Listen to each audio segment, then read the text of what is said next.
Hi hello friends, welcome back to media talks. நான் உங்கள் Mounika. So TRP last week ரொம்பவே கம்மியாக தான் இருந்துச்சு. ஸோ ட்ராக்கும் வந்து பார்த்திங்கன்னா ரொம்ப நல்ல ட்ராக் தான். விஜய் காவேரிக்கு ஓரளவுக்கு ஸ்பேஸ் இருந்துச்சு. பட் ஏன் வந்து கம்மி பண்ணாங்க? அதுவும் ரொம்ப இம்பார்ட்டண்டான சீன், அதாவது ஸ்கேன் சீன் இதெல்லாம் கொண்டு வந்திருந்தாங்க. பட் ஏன் வந்து அங்கே டிஆர்பி ரொம்ப கம்மியாக வந்துச்சு அப்படின்னு நம்மளால் இப்போ வரைக்கும் அக்செப்ட் பண்ணிக்கவே முடியலை. பட் அதுக்கான காரணம் எனக்கு என்ன தோணுது அப்படிங்கிற சில விஷயங்கள் நான் ஷேர் பண்ணுறேன், செக் பண்ணிக்கோங்க. 100% இதுதான் காரணமாக இருக்கும்னு நம்மளால் சொல்ல முடியாது. இதுவும் ஒன் ஆஃப் த ரீசன். இது இல்லாமல் வேறு ஏதாச்சும் காரணங்கள் இருந்தாலும் நீங்கள் கமெண்ட்டில் சொல்லுங்கள், நம்ம அதை பற்றி டிஸ்கஸ் பண்ணுவோம். பிகாஸ் டிஆர்பி ரொம்ப ரொம்ப இம்பார்ட்டன்ட்டுங்க. நான் எப்போயுமே சொல்வேன், விஜய் டிவியை பொறுத்த வரைக்கும் டிஆர்பி ரொம்ப இம்பார்ட்டன்ட். அவங்க மகாநதியை சும்மா இஷ்டத்துக்கு மாற்றிட்டு இருக்காங்க. அதுதான் நம்மளால் அதை அக்செப்ட் பண்ணிக்க தான் முடியல. பட் எனிவேஸ் அவங்க என்ன டைம் கொடுக்குறாங்களோ அங்கே தான் நம்ம பார்த்து ஆகணும். அதனால தான் சொல்லிட்டு இருக்கேன். ஸோ தயவு செய்து நீங்கள் ஹாட் ஸ்டாரில் பார்த்தாலும் எப்பயும் சொல்கிற மாதிரி டிவியில் வாட்ச் பண்ணுங்கள். நீங்கள் பார்த்தாலும் பரவாயில்ல, உங்களுக்கு அந்த டைமில் பார்க்க முடியலனாலும் ஜஸ்ட் டிவியை ஆன் பண்ணிவிட்டு பாருங்கள். அது நீங்கள் ஆன் பண்ணி விட்டுட்டு நீங்கள் பாட்டுக்கு உங்களோட ஒர்க் கூட நீங்கள் பார்த்துக்கலாம்.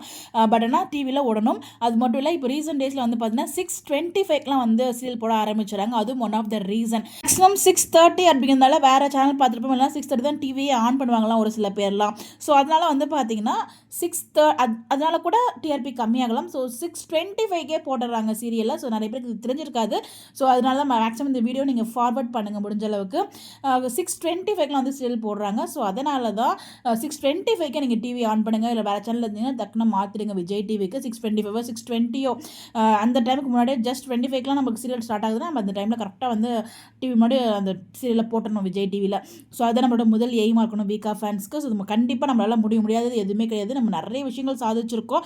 அது எல்லாத்துக்கும் காரணம் நம்ம டீமோட ஒற்றுமை. அதில் எந்த ஒரு மாற்று கருத்துமே இல்லை. இந்த அளவுக்கு நம்ம இருக்கிறோன்னா மகாநதி விஜய் டிவியில் அந்த அளவுக்கு பெருசாக சப்போர்ட் இருக்க மாதிரி நமக்கு தெரியல. என்னோட கண்படி நான் பார்த்த வரைக்கும், நான் அண்டர்ஸ்டாண்ட் பண்ண வரைக்கும். பட் இந்த அளவுக்கு ஒரு சப்போர்ட்டோட இருக்க ஃபேன் பேஸோட சப்போர்ட் ஆகிட்டு ரன் ஆகிட்டு இருக்க ஒரு சீரியல் அந்த மகாநதி மட்டும்தான். நம்ம அதுக்கு இன்னும் சப்போர்ட் பண்ணிகிட்டே இருக்கணும். அதுதான் என்னோட ஒரு ஆசை.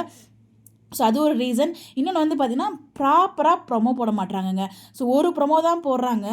ஆடிக்கொன்று ஆவணிக்கொன்றுன்னு சொல்லி அப்பப்போ என்னைக்காச்சும் ஒரு நாள் ஏதாவது ஒரு வாரம் தான் வந்து ரேராக நடுவில் மிட் வீக் ப்ரொமோ போடுறாங்க. இல்லைனா மேக்ஸிமம் சண்டே போடுற ப்ரொமோவோட சரி அவ்வளோதான்.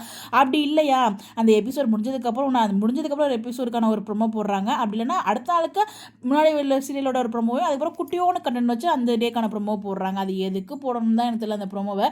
ஸோ சீரியல் நல்லா போகணும் டிஆர்பினா அதை வந்து ஃபேன்ஸ் நம்ம ஆல்ரெடி பார்ப்போம், எப்படி இருந்தாலும் பார்ப்போம். பட் நம்ம புதுசாக ஒரு ஆடியன்ஸை கவர் பண்ணணும், அதுக்கு நம்ம ப்ரொமோ போடணும். அப்போ தான் வந்து அதை பார்த்துட்டு ஒரு நல்லா இருக்கே நம்ம போய் பார்க்கணும் அப்படிங்கிறவங்களுக்குள்ள ஒரு ஆச்சரியமும் தூண்டும். அப்போ தான் அவங்களுக்கும் ஒரு இன்ட்ரெஸ்ட் இருக்கும் புதுசாக பார்க்குறவங்களுக்கு. ஸோ நம்ம புதுசாக இருக்க ஆடியன்ஸ் நம்ம வந்து இருக்கணும் அப்படின்னா அதுக்கு ப்ரொமோ ரொம்ப இம்பார்ட்டன்ட். அதுக்குன்னு அது கொஞ்சம் இம்பார்ட்டன்ஸ், அதில் கொஞ்சம் கவனம் வேணும் நான் ஃபீல் பண்ணுறேன். பிகாஸ் அவ்வளோவா வந்து பார்த்தீங்கன்னா ப்ரொமோவே வரதில்லை. வந்தாலும் முடிஞ்ச ப்ரொமோ தான் ரிலீஸ் பண்ணுறாங்க, இல்லைனா சண்டே மட்டும் தான் ப்ரொமோ பண்ணுறாங்க. அதில் கொஞ்சம் கான்சன்ட்ரேட் பண்ணி முக்கியமான சீன்ஸ், அதாவது அந்த லாஸ்ட்டு, அதாவது போன வாரம் வந்து பார்த்திங்கன்னா இம்பார்ட்டண்டான சீன் தான் போச்சு. ஒன்று வந்து பார்த்திங்கன்னா நம்ம ஆல்ரெடி பேசின மாதிரி ஸ்கேன் சீன், அதுக்கப்புறம் இந்த விஜய் காலில் அமுத்தி விட்டு அந்த ஒரு கான்வர்சேஷன் போகும் இல்லையா, ரூம்குள்ளே கோயில் போய்ட்டு வந்ததுக்கப்புறம் அந்த சீனுக்கான ஒரு ப்ரொமோ போட்டிருக்கலாம். தாத்தா வீட்டுக்கு போயிட்டாங்க, பாட்டி ஒரு விஷயம் கேட்டாங்க இல்லையா, அது ப்ரொமோ போட்டாங்கன்னா எபிசோட் முடிஞ்சதுக்கப்புறம் ப்ரொமோ போட்டாங்க அதுக்கான ப்ரொமோ. ஸோ அது கொஞ்சம் முன்னாடியே போட்டதாங்கன்னா கொஞ்சம் பார்க்குறவங்களுக்கு இன்னும் ஒரு ஆச்சரியமாகவும் இருக்கும், பார்க்குறவங்க ஒரு இதுவும் இருக்கும். அதான் நான் சொல்ல வரேன். ஸோ ப்ரொமோ கொஞ்சம் முன்னாடியே போகிறதுக்கான ஒரு இது வந்து கண்டிப்பாக பண்ணணும். அட்லீஸ்ட் மற்ற சேல்ஸ்க்குலாம் வந்து பார்த்திங்கன்னா ஒரு வாரத்தில் 2-3 ப்ரோமோலாம் போடுறாங்க. அது மாதிரி இதுக்கும் போட நீங்கள் ஆரம்பிச்சிங்கன்னா நல்லாயிருக்கும் நான் ஃபீல் பண்ணது. என்னோட பர்சனல் ஒப்பீனியன் தான். உங்கள் யாருக்கெல்லாம் மாதிரி ஃபீல் பண்ணீங்கன்னு சொல்லி கமெண்ட் பண்ணுங்கள். டிவியில் பார்க்குறதுனால உங்களுக்கு இன்னொரு நன்மையும் இருக்குது. ஏன்னா இந்த வீக் தான் நினைக்கிறேன், அதாவது இப்போ நீங்கள் நம்ம பேசிகிட்டு இருக்கோம் இல்லையா அந்த வீக் டிஆர்பி, அதில் தான் வந்து அந்த இதுக்கு போனாங்க இல்லையா ஸ்கேனுக்கு. அதுக்கு முன்னாடி வந்து நம்ம வீக்காக பேசிகிட்டு இருக்க ஒரு சில சீனை வந்து ஹாட் ஸ்டாரில் கட் பண்ணிட்டாங்க. என்கிட்டையும் டிவி கிடையாது, நான் ஹாட் ஸ்டாரில் மட்டும் தான் பார்க்க முடியும். இவ்வளோ பேசுகிறேன் நீங்கள் நினைக்கலாம், சாரிங்க எங்கள் வீட்டில் டிவி கிடையாது. ஸோ இருந்தால் கண்டிப்பாக நம்ம வந்து பார்க்காம இருந்துருவோமா. பட் ஆனால் நான் தெரிஞ்சவங்ககிட்டலாம் சொல்லுவேன், ஸோ பாருங்கள் அப்படின்னு சொல்லிட்டு. அதனால தான் நல்லா பார்க்க முடியல. கண்டிப்பாக நீங்கள் எல்லோரும் சப்போர்ட் பண்ணணும். டிவி இருக்கவங்க எல்லாருமே நீங்கள் ஆல்ரெடி பார்த்தாலும் ஜஸ்ட் ஆன் பண்ணி வச்சுட்டு டிவியில் உங்களோட வேலையை நீங்கள் கண்டினியூ பண்ணுங்கள் ப்ளீஸ். என்னோட கைண்ட் ரெக்வஸ்ட். டிஆர்பி ரொம்ப ரொம்ப இம்பார்ட்டன்ட். ஸோ வந்து பார்த்திங்கன்னா நமக்கு பிடிச்ச சீன் வருது வரல, அதெல்லாம் செகண்டரி. பட் நமக்காக பிடிச்ச சீன்ஸ் இவ்வளோ கஷ்டப்பட்டு ஆக்ட் பண்ணும்போது அவங்களுக்கு ஃபுல்லாக சப்போர்ட் பண்ணணும். நம்ம எப்பயும் சொல்கிற மாதிரி அதான் என்னோட கைண்ட் ரெக்வஸ்ட். இது இல்லாமல் வேறு ஏதாச்சும் இருந்துச்சுன்னா உங்களுடைய கருத்தை மறக்காமல் கமெண்ட்டில் பதிவு பண்ணுங்கள். நம்ம அதை பற்றி கண்டிப்பாக டிஸ்கஸ் பண்ணோம். பிகாஸ் இது கண்டிப்பாக டிஸ்கஸ் பண்ண வேண்டிய ஒரு விஷயம். இதை நம்ம இம்ப்ரூவ்மெண்ட் பண்ணியே ஆகணும், நம்ம யாருன்னு ப்ரூஃப் பண்ணி ஆகணும் அப்படிங்கிறதுக்காக தான் இந்த ஒரு ஸ்பெஷல் வீடியோ நான் பேசியிருக்கேன். ஸோ மறக்காமல் வந்து ஃபாலோ பண்ணுங்கள், சப்ஸ்கிரைப் பண்ணுங்கள். அண்ட் மறக்காமல் இந்த வீடியோவை நிறைய பேருக்கு ஷேர் பண்ணி அவங்களுக்கு வந்து அவங்களையும் டிவியில் பார்க்க சொல்லுங்கள். ஸோ முடிஞ்சவரைக்கும் உங்களுக்கு தெரிஞ்சவங்க எல்லாருக்குமே சொல்லுங்கள். இந்த மாதிரி அப்படி தெரிஞ்சவங்க நம்மளோட சேனலை ஃபாலோ பண்ணிக்கோங்க. Bye bye.